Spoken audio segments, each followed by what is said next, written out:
Obviously, it's been a while since we last saw you compete in the octagon. So I guess just how's life been since then? Because we've heard you wanted to fight maybe a little earlier, but I guess now you have Renato. So just how's life been since then? Life's been great. I got some time off, rest, recover. Had another baby. Let's see, opened up a new gym, bigger gym. So just been busy, and then focusing on sharpening my tools. Like you said, I was hoping to fight earlier. Had an issue with my meniscus, got over that, and now we're here. Was it a slipped meniscus or torn one? It's torn. I don't know exactly. They were like, you got to take it out or replace it or sew it back. And I was like, if that's what we have to do, that's what we have to do. But give me a couple of weeks to try physical therapy. 4 weeks into physical therapy before I was even, before I can even get in for my next, for the surgery, it started feeling better. So we kept going through with the physical therapy, and then their theory is that I tore it perfectly where it doesn't lock up anymore, and I'm just like, all right, that makes sense. Whatever. I'm curious if you've noticed, since your last fight, there's been a lot of change in the top of the lightweight division, and it seems like any time someone wins that's on like a bit of a winning streak, it's always like, well, maybe they can fight Beneil next. It just seems to be how it always was for the last 12 months. Well, you have to understand, every single time I call my manager, I ask for whoever I think is, one of the best guys in the world, or whoever I believe can be a champion. And this time I didn't have that opportunity yet because I'm coming from losses, but the UFC basically kept that same energy, which is great for me. They see Renato on a run, and they're like, well, Dariush likes to fight everybody on a run, so let's put them together. And I was stoked. What do you make of Renato as an opponent? Because, he was in here, and I think his exact phrase was, I really like Beneil, but I'm going to beat the shit out of him on Saturday. Yeah. Similar feeling. I would definitely say similar feeling. I would say he's obviously a veteran. He has a lot of fights, a lot of experience, all the tools. But I think what makes him special is his game planning. Him and his team are able to put together a really good game plan. And for example, his last fight, you could say Benoit maybe is more athletic, more dangerous, and all that stuff. But within 30 seconds of the fight, the timing of that takedown, the way he got that takedown, it completely changed the fight. And I think that's more of a strategy. You have to have the skills, don't get me wrong, but the strategy to be able to pull that off, I think that was the change in direction of the fight.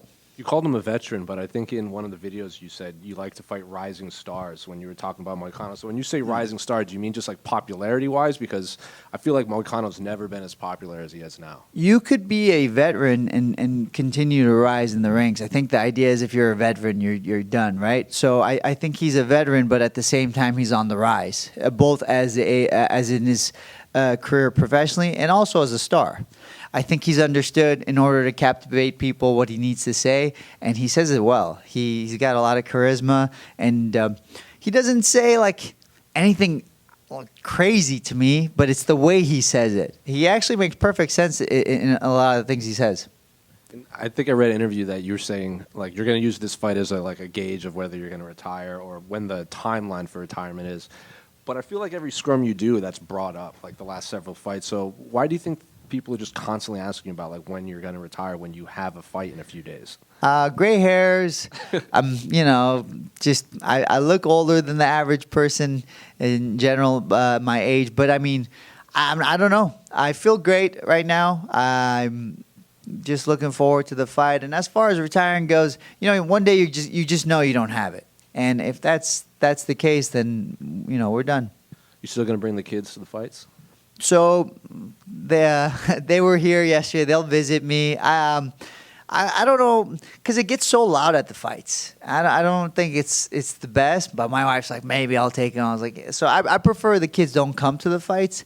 I prefer they stay in the hotel or something like that, but I'm not really in control because I'm fighting, so it's up to the wife. I think it's better for the kids to stay home or in the hotel. They can play, fight's over, I come back, we go eat, do our thing. I think I remember you even brought one of them all the way over to Abu Dhabi at one point. Yeah, I mean, I didn't really have a choice for that one because I got to go to Abu Dhabi early to get adjusted to the time. And so, leave my wife for 2 weeks with a baby. She's, she would, when I came back, I would have another fight on my hands. So I just figured it would be the safer choice for my health to bring her along with me. And it worked out great. We got to get lots of sunlight in the morning, go get coffee every morning, and then eat whatever, and then I would train at night, and that was kind of the routine until the day of the fight. Just last one for me. Can I just get your thoughts on the main and co-main at the top of the card? Main event, I am leaning towards Makhachev, but you have to understand, Arman has a very good chance, I think, earlier on. I think as the fight goes later into the rounds, I think Makhachev is more likely to take over because, one, he has more experience with fights going into the fifth round, and also just looking at their careers, Arman has always been a fast starter, right? And then as far as Merab and Umar goes, I'm leaning towards Merab, and I don't know.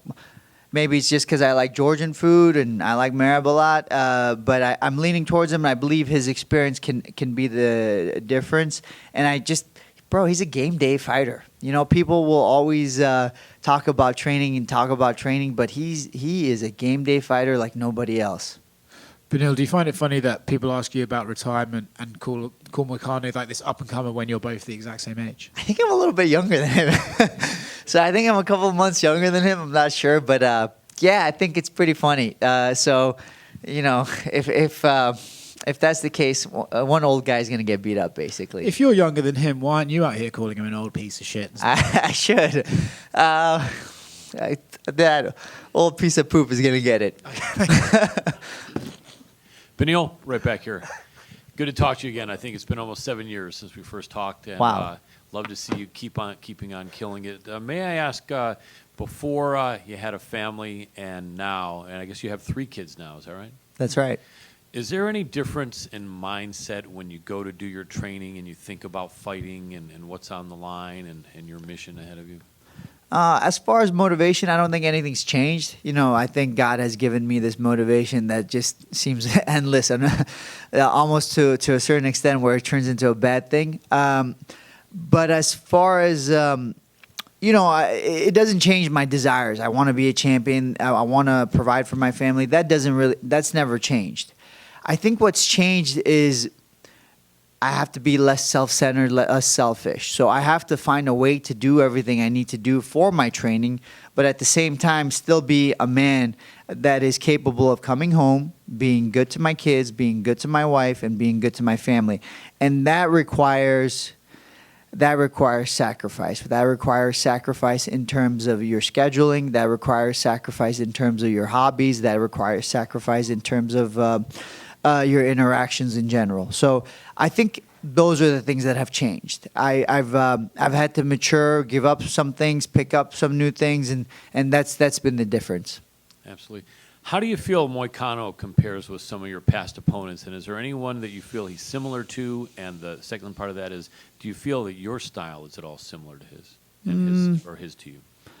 I mean, stylistically, I would say we're both very both well-rounded. As far as styles go, there's glimpses of him having similar styles to some of the people I've fought. For example, Diego Ferreira, he had excellent jiu-jitsu, and obviously Moicano has great jiu-jitsu. When it comes to striking, I fought lots of strikers, and he has quite a versatile set of skills when it comes to striking. You see him throw knees, kicks. He's got good boxing. So there's glimpses there, but he's unique. And I think what makes him unique is his ability to game plan. Absolutely. Who's been helping you over at King's for this camp? So for training partners is pretty much the same. I got Giga, I got Urush. These are some guys you guys know. I have some people you don't know. I got my younger up and comers. I got some Georgian teammates, Armenians. I got a bunch of Eastern European guys from some Bulgaria. Like they're just coming in. I don't know where these guys are coming from, but I love it. I have some excellent training partners. So all the originals, and then I'm adding some new flavor to it. So I'm really happy with all my training partners and all the people that I have. And then as far as coaching goes, I've had Nolan Tickman, who is my head coach at Kings MMA in Anaheim, and then I have Rodel Mayol, who is my boxing coach. And then this is a first, but Rafael Cordero, he's kind of. He's had such a hard year, being with Tyson this whole time. I know it looks so glamorous, but he's had such a hard year. So he's been he's on a break, I guess you could call it. Gotcha. Last quick one for me. A lot of people don't know that you're a very benevolent guy, giving to a charity that I think you created years ago. I remember you made a statement a few years back that your 20-year-old car ran fine and you could give your money to charity to people who need it, I think, over in Haiti. Is that still in operation, I hope, and what's going on with that?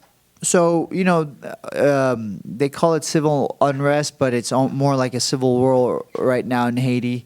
And what's going on in Haiti is basically there is you could call it a gang or whatever. They've risen up to the point where they're in charge of a lot of the country. And so they fight with the government. There's military involved, and it's basically a civil war.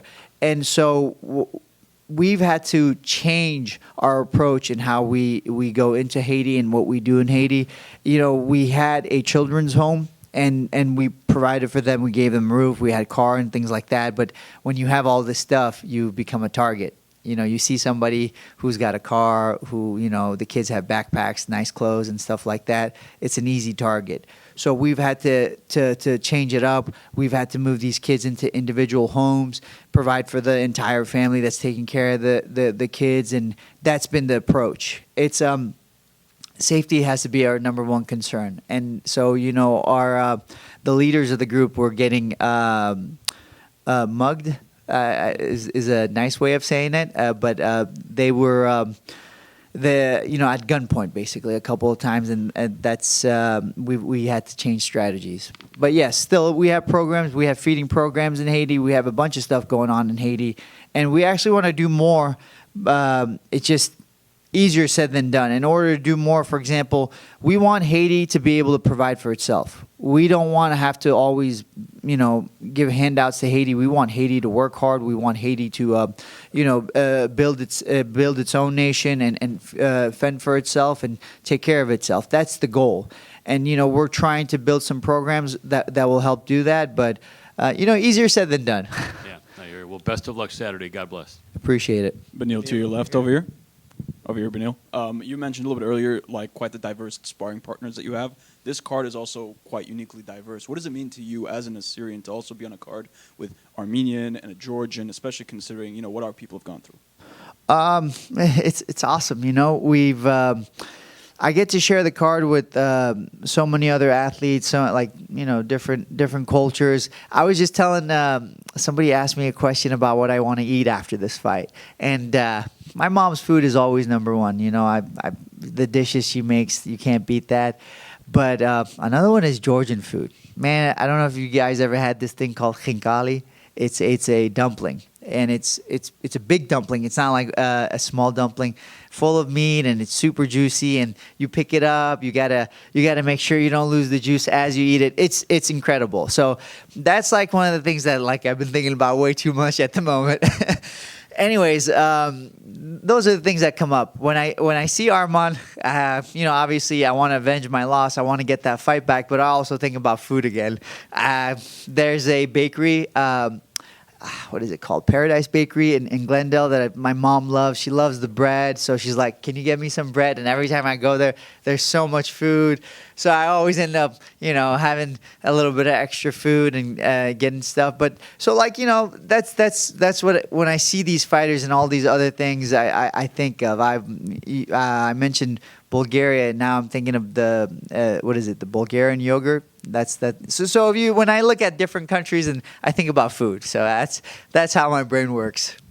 What about khingali or khachapuri? Rather? Khachapuri, the egg with the bread. Yeah. So khachapuri is this big bread, and then they put eggs in it, butter, and man, it's cheese, lots of cheese. Yeah, we could talk about it. I think it's easier if you guys go out there and just try it. That's the best way to do it. You got to learn how to spell it though. That's the hard part. Beneil over here. Yeah. Beneil, Southern California guy, and this is your first fight in SoCal, I believe, since 2016. Just how big is the entourage going to be on Saturday for you? People are texting me and telling me they're coming to the fight and they're stoked, and I'm stoked too. I don't have an exact number for you, but I'm expecting more people than usual. Let's just put it that way. You're obviously one of the most polite guys on the roster. What is your strategy for letting people down easy that you don't have a ton of free tickets to give them? Just been like, hey, sorry, I don't got it. The link I had was, it's already expired. Whatever. I tried my best. That's all I get. So I don't really have a strategy. Just tell them the truth. Back to the Moicano and the age thing. It's actually you're only 15 days. Oh, okay. Older than Renato. Okay, so he's an April guy. Yeah. Okay. Or no, wait. He's June. He's May. He's also May. Oh, okay. Dang, I'm gonna beat that old piece of poop up. Final one, just as a quick note. You talked about it. It's like people just see, because you have a little bit more gray, people just want to put the retirement thing on you. It has to have crossed your mind, what if just like one fight week, a little bit of dye in there? See if it would change the conversation. You sound like my wife. That's what she tells me all the time. Why don't you just dye your hair? Like, we have this event coming up. Think about how you'll look, and think about how people will see. And what about your mom? She'll be so excited to see you, looking younger. Blah blah blah blah. Man, I don't. The issue is, well, I don't think I look terrible with gray hair. And the other issue is just, bro, this is how God made me. I was built to take more stress in. It just results in gray hair. So I don't want to change the way God has made me. So I like my hair the way it is. And if it falls out, that's when the real issues start. If it starts falling out, let's see if my wife will still love me. That's the real indicator. It's not the gray hairs or having darker hair. So we'll see. Hypothetically, let's say you dyed it, you go out there, you finish him, and people say, man, Beneil's making the comeback. He's now on the rise. So I think if I just get the finish, which I plan to, I think that's enough. But if it requires me dyeing my hair, I will consider it. Over here, you talked about the strength of his game planning. Does that make it kind of hard for you to strategize against him on what he's doing, because it'll be a little bit different?